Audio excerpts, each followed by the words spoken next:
थो।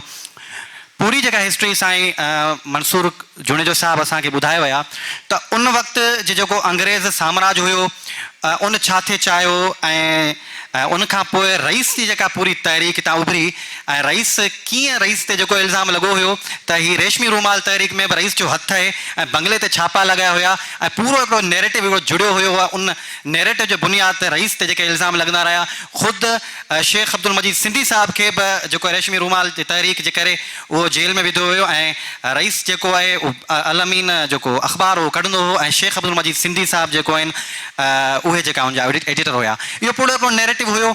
इन नैरेटिव खे आउं गुज़ारिश कंदुसि असांजे नौजवान दोस्त आहे ऐं नौजवान दानिश्वर आहे ऐं हिन वक़्तु आउं सम्झां थो त सिंध में हुनजो सुठो हिकिड़ो नालो आहे। ऐं गुज़ारिश कंदुसि कामरेड मसरूर शाह खे त पाण अचनि ऐं इन पूरे नैरेटिव खे भुरगड़ी साहब जे हवाले सां ॿुधाइनि त भुरगड़ी साहब जो इन में कहिड़ियूं ख़िदमतूं रहियूं। आवाज़ ज़ोरदार ताड़ियुनि में कामरेड मसरूर शाह।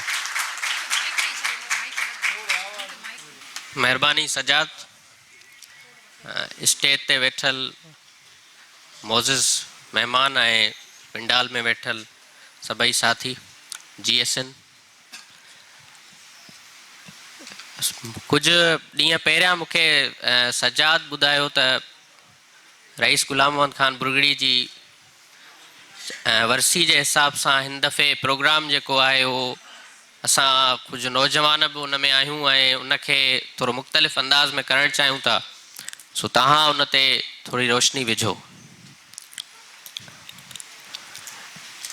हिते पहिरियां बि दोस्तनि तव्हांखे कुझु ॻाल्हियूं ॿुधायूं।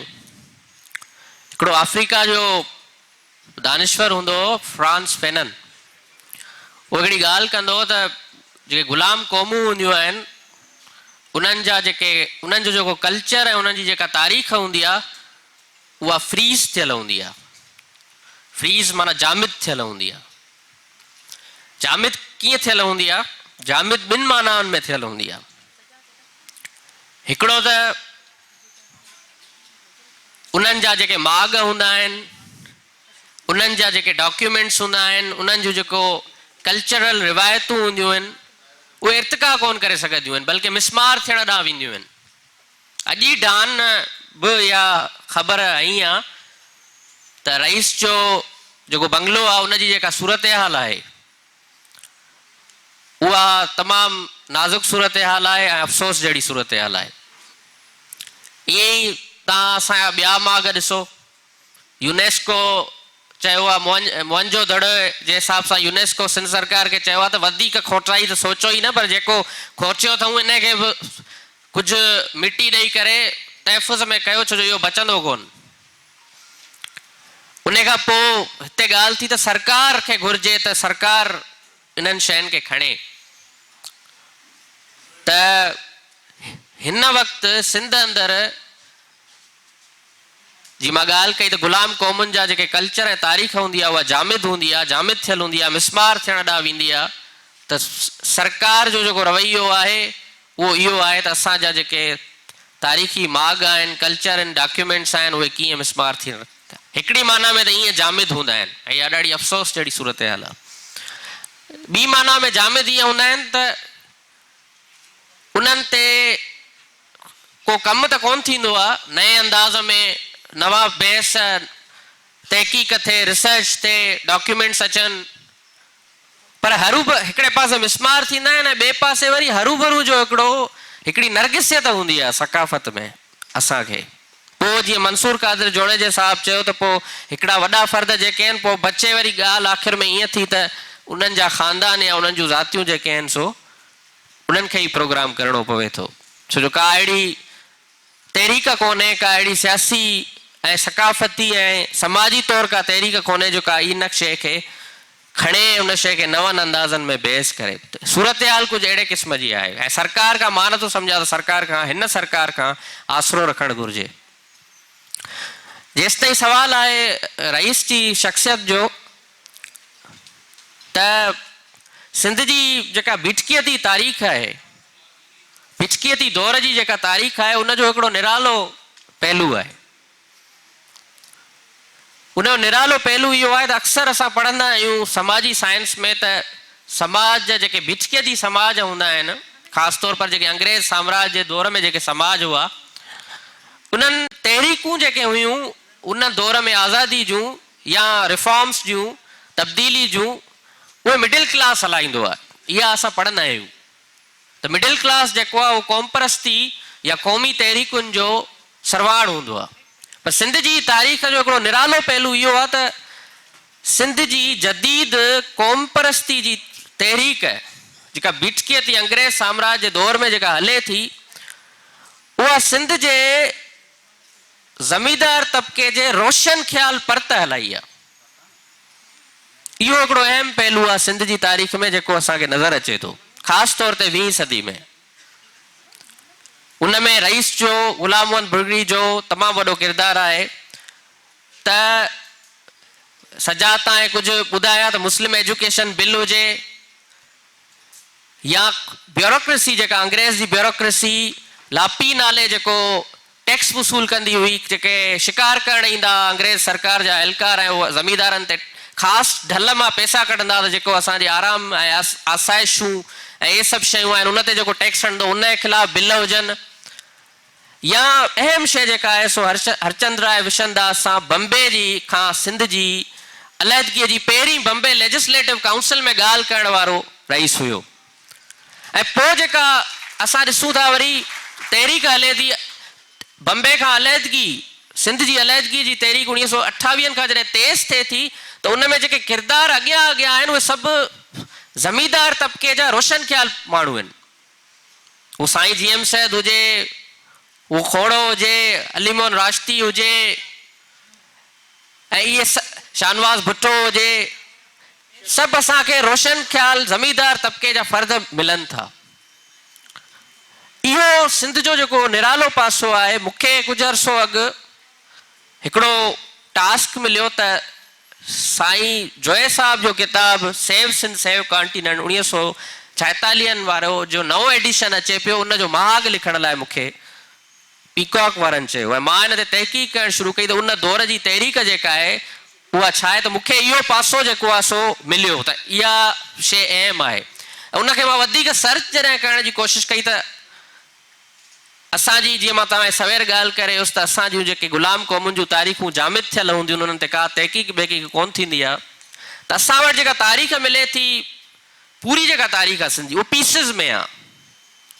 असां हिकिड़ी अहिड़ी क़ौम आहियूं जंहिंजी तस्वीर ईअं आहे जीअं भॻल आईने में तव्हां पाण खे ॾिसो, टुकड़ा टुकड़ा इहे मिलनि था। अञा पंहिंजा तस्वीर जेका आहे उहा मुकमिल कोन्हे। ऐं जॾहिं जंहिं माण्हू जी तस्वीर ऐं मेमरी मुकमिल कोन हूंदी आहे उहो पंहिंजे हक़नि जी ॻाल्हि छा कंदो, इहा असां सम्झी सघूं था। त इहा पीसिस में मूंखे कुझु शयूं मिलियूं।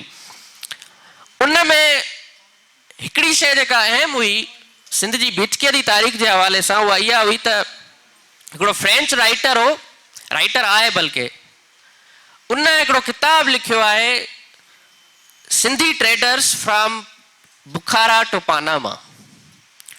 क्लाड मार्कोविट्स उनजो नालो आहे ऐं हुन 15वीं सदी खां सिंधी वापारी तबिको जेको आहे, हुनजो इहो सुवालु आहे त सिंधी वापारी तबिको जेको उन जो किरदारु छा हो ऐं 20वीं सदी में उनजी जेका सियासत हुई ख़ासि तौर पर बीटकीअ जी दौर में, उहा छो बम्बे ऐं कांग्रेस सां बीहे थी, उहा सिंध सां छो नथी बीहे।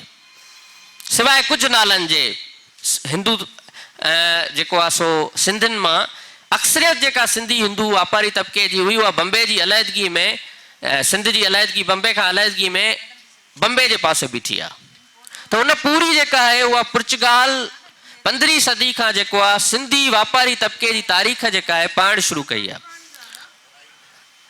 हुन इहो ॻाल्हि कई आहे त सिंधी वापारी तबिको जेको हो उहो ख़ासि तौर पर लोहाणो हो ऐं अंग्रेज़ जे अचण ताईं हू सिंध जी वापार ऐं सिंध जी ब्यूरोक्रेसी ते कंट्रोल रखंदड़ हो। लोहाणनि में आमिल जेके हुआ उहे टालपुरनि जी ब्यूरोक्रेसी में हुआ ऐं लोहाणनि में भाईबंद जेके हुआ उन्हनि जो वॾो कारोबार जेको पानामा खां बुखारा ताईं सॼी दुनिया में हूंदो हुयो। अंग्रेज़ जॾहिं आयो त अंग्रेज़ उन्हनि जे कारोबारी रस्तनि ते पाबंदियूं हयूं, ईस्ट इंडिया कंपनी पंहिंजी मोनोपोली क़ाइमु कई, नतीजे में ऐं सिंध खे बम्बे सां मिलाए छॾियो। नतीजे में ईअं थियो त सिंध जो जेको वापारी तबिको हो आहिस्ते आहिस्ते पंहिंजा कारोबार बम्बे तरफ़ मुंतक़िल कया ऐं हिते गुजराती, पारसी, काठियावाड़ ऐं मुख़्तलिफ़ ॿिए क़ौमूं जेके आहिनि ऐं सखर बेरा जे ठहण खां पोइ पंजाबी अचणु शुरू थिया। ऐं बम्बे सां जॾहिं सिंध गॾिजी वई त जेके आमिल हुआ उहे इहो महसूसु करणु शुरू करे ॾिनो उन्हनि त जेकॾहिं सिंध अलहदा थिए थी त मुस्लमान अक्सरियत में था अचनि, ऐं जेकॾहिं बम्बे सां गॾु आहियूं त असां अक्सरियत में आहियूं। नतीजे में थियो ईअं त सिंध जी जेका क़ौमी तहरीक जेका उन दौर जी जेका क़ौमी तहरीक आहे उन में बुनियादी किरदारु वञी बीहे थो सिंध जे इनलाइटेंड जेको फ्यूडल क्लास आहे जो जेको परत आहे उहो लीड थो करे उन तहरीक खे। उन में हरचंद राय विशनदास जहिड़ा माण्हू बि आहिनि, जेठमल परसराम जहिड़ा माण्हू बि आहिनि, पर फ़र्द आहिनि। पर वॾे पैमाने ते जेका हिंदू महासभा आहे, हिंदू ख़ुदि कॉन्फ्रेंसूं आहिनि, तव्हां उन दौर जा जेकॾहिं डॉक्यूमेंट्स पढ़ंदो बम्बे खां सिंध जी अलहदगी में त वॾे पैमाने ते असांखे जेको वापारी तबिको आहे उहो इन सॼी तहरीक जे ख़िलाफ़ु नज़र अचे थो पियो। त इहो हिकिड़ो किरदारु आहे निरालो। हाणे असांखे हिकिड़ी ॿी ॻाल्हि ॿुधाई वेंदी आहे त रईस पहिरियों माण्हू हो जंहिं मुस्लिम लीग जो पहिरीं शाख जेका आहे उहा सिंध में क़ाइमु कई। इनखे मां थोरो क्लियरफाई कंदुसि त हिकिड़ी मुस्लिम लीग उहा आहे जेका असांखे 37 खां पोइ मिले थी सिंध में, ऐं हिकिड़ी मुस्लिम लीग उहा आहे जेका रईस जे दौर में असांखे सिंध में मिले थी। इहे ॿ अलॻि अलॻि मुस्लिम लीग जा किरदार आहिनि उन दौर में। रईस जे दौर जो सियासतदान हो उहो दौर बुनियादी तौर ते हिंदू मुस्लमान टकराव वारो दौर न हो। उन दौर में लखनऊ पैक्ट जेको थिए थो 1916 में, उन में बि रईस जेको आहे उहो कांग्रेस जो मेंबर आहे ऐं मुस्लिम लीग जो मेंबर आहे। जिन्ना साॻे वक़्तु कांग्रेस जो मेंबर हो ऐं मुस्लिम लीग जो मेंबर हो, ऐं उहो हिंदू मुस्लमान यूनिटी जो दौर आहे।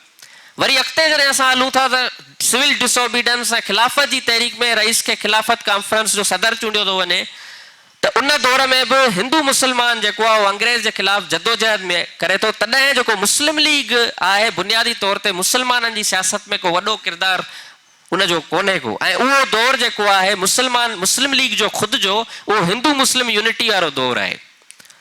जीअं ई खिलाफ़त तहरीक ऐं सिविल डिसोबीडेंस जी मूवमेंट हले थी त मुस्लिम लीग जो हिकिड़ो फैक्शन जंहिंखे जिन्ना साहब लीड करे थो उहो टुटे थो, ऐं 1920 में जिन्ना साहब खैराबाद चए थो इन इत्तेहाद खे, ऐं पोइ हिकिड़ी ॿी सियासत मुस्लिम लीग शुरू करे थी जेका अक़लियती मुस्लमान आहिनि उन्हनि जे ब्यूरोक्रेसी में नौकरियुनि लाइ इन्हनि लाइ हक़नि जी जेका तहरीक आहे।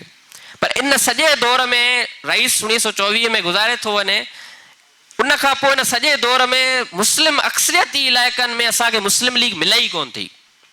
मुस्लिम लीग असांखे पोइ मिले थी वरी 1937 में, जॾहिं सिंध जहिड़नि खितनि में सिंधी फ्यूडल क्लास जॾहिं पंहिंजी ख़ुदि मुख़्तियारी जी तहरीक हलाए थो त कांग्रेस ऐं हिंदू वापारी जॾहिं उनजी मुखालफ़त करे थो त पहिरियां ॿिज कम्यूनल सियासत जा पहिरियां जेके ॿिज आहिनि उहे सिंध में 37 खां पोइ जॾहिं पवणु शुरू थियनि था त पोइ वरी मुस्लिम लीग अचे थी ऐं उनखे पहिरियों दफ़ो मौक़ो मिले थो त हिते ऑर्गेनाइज़ थिए। उहा जेका मुस्लिम लीग आहे उहा जेका मुस्लिम लीग जी सियासत आहे उहा सियासत बुनियादी तौर ते कम्यूनल सियासत जो उहो दौर आहे मुस्लिम लीग जो, जंहिं दौर में 37 खां पोइ मुस्लिम लीग ऑर्गेनाइज़ थिए थी। त इहा ॻाल्हि क्लियरफाई करण जी ज़रूरत आहे त जंहिं दौर ताईं हरचंद राय विशनदास ऐं रईस वारा सियासत में हुआ उहो दौर जेको आहे उहो कम्यूनल सियासत जो जेको आहे दौर न आहे। हा, बुनियाद अंग्रेज़ सेपरेट इलेक्टोरेट में विझी ज़रूरु छॾिया हुआ, तज़ाद ज़रूरु मौजूदु हुआ, पर असल में जेको कम्यूनल सियासत जो सिंध में बुनियादु पवे थो उहो 37 खां पोइ जॾहिं हिंदू बनियो जेको आहे उहो सिंध ऐं कांग्रेस जेका आहे उहो सिंध जी ख़ुदि मुख़्तियारी ज़रई रिफॉर्म्स जी मुखालफ़त करे थी त पोइ उहो इनलाइटन फ्यूडल जे क़ौमी तहरीक जो बुनियादु रखियो, उहो सोचणु शुरू थो करे त हाणे असांखे जेका सियासत आहे उहा मुस्लिम बुनियादनि ते करणु घुरिजे। ऐं इहो वॾो हिकिड़ो साईं नई सिंध अगरि तव्हां पढ़ंदो साईं GM सैयद जो नई सिंध लाइ जदोजहद त 37 खां 47 वारो जेको इहो फेज़ आहे सिंध जी सियासत में, इहो उहो दौर आहे जॾहिं सिंध आज़ादु थिए थी, बम्बे खां अलहदा थिए थी, ऐं वॾो मौक़ो सिंध खे त सिंध ख़ुदि मुख़्तियार रही करे पंहिंजा हक़ वठे। पर अनफॉर्चुनेटली उन ई दौर में अहिड़ो मामला जुड़ी था वञनि जंहिंजे करे सिंध जो जेको फ्यूडल क्लास आहे उहो मुस्लिम लीग ॾांहुं हली थो वञे ऐं सिंध जो बनियो जेको आहे कांग्रेस ॾांहुं हलियो थो वञे ऐं हिकिड़ी कम्यूनल सियासत जा बुनियाद पवनि था। त रईस जो जेको बुनियादी तौर ते रोल आहे मां सम्झा थो त इहो जेको तव्हांखे मां ॿुधाई त इनलाइटन फ्यूडल जो जेको किरदारु आहे मुस्लिम सिंध जी सियासत में अहम, उनजो बुनियादु रखंदड़नि मां हरचंद राय विशनदास सां गॾु सिंध जी क़ौमी जेका सियासत आहे, पहिरियों दफ़ो इहा ॻाल्हि त बाबा सिंध अलहदा थिए, सिंध जा रिसोर्सिस जी ॻाल्हि, सिंध जे माण्हुनि जी ॻाल्हि सियासी तौरु अचे, इहा उन दौर जी शुरूआति आहे। ऐं मां सम्झां थो त रईस उन में जेको आहे सो बुनियादु रखंदड़ आहे। तव्हांजी महिरबानी।